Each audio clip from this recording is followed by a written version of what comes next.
penerapan motor listrik pada pompa air.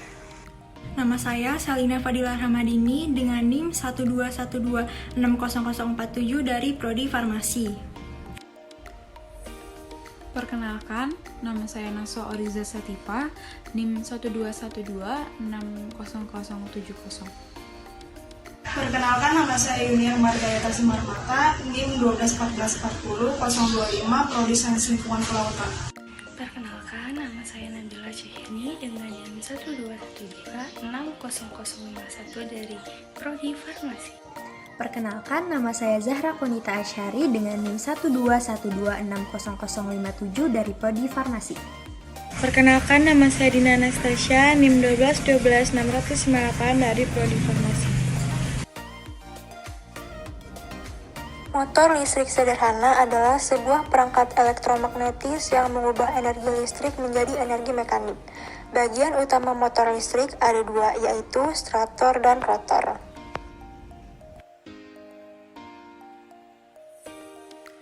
Bagian utama motor listrik. Bagian utama motor listrik ada dua, yaitu yang pertama, stator adalah lilitan tembaga yang tidak bergerak.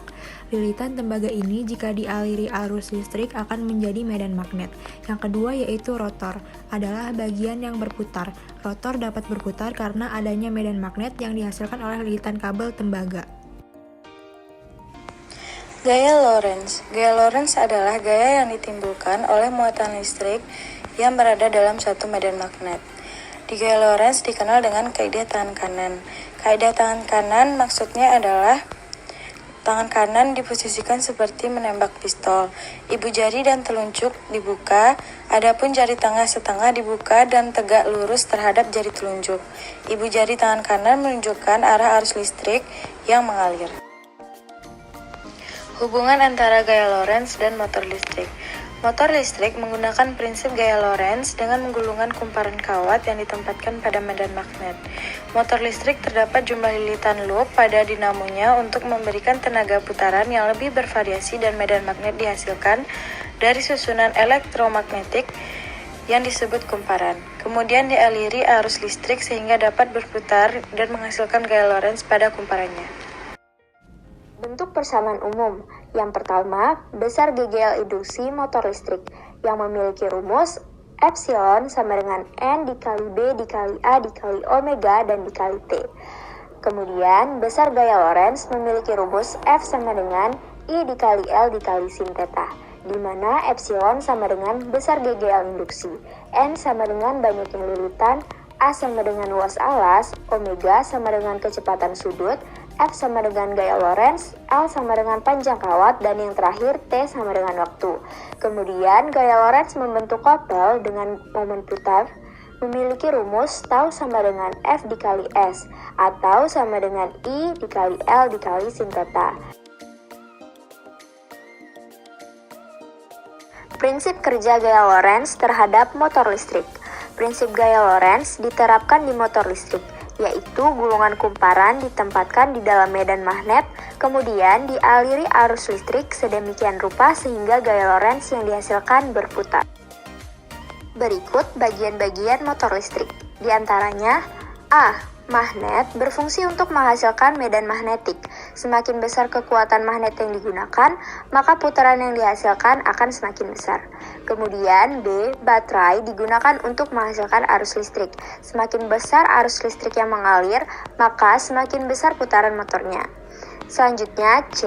Kabel berfungsi untuk menghubungkan arus listrik dari baterai ke dinamo dan kumparan.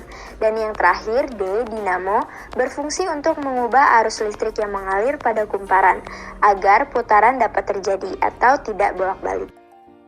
Penerapan motor listrik pada pompa air. Prinsip kerja. Prinsip kerja pompa air yaitu dengan cara memindahkan sejumlah volume air melalui ruang suction menuju ke ruang outlet dengan menggunakan impeller, sehingga seluruh ruang udara terisi oleh air dan menimbulkan tekanan fluida untuk ditarik.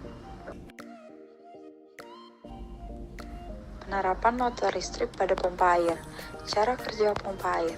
Cara kerja pompa air yaitu air yang terdapat dalam ruang impeller akan digerakkan menggunakan sebuah motor.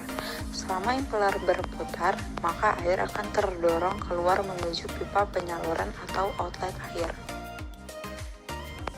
Adapun alat dan bahan yang digunakan yaitu baterai, dinamo, sedotan, tutup botol, kabel, gunting, dan lem tembak.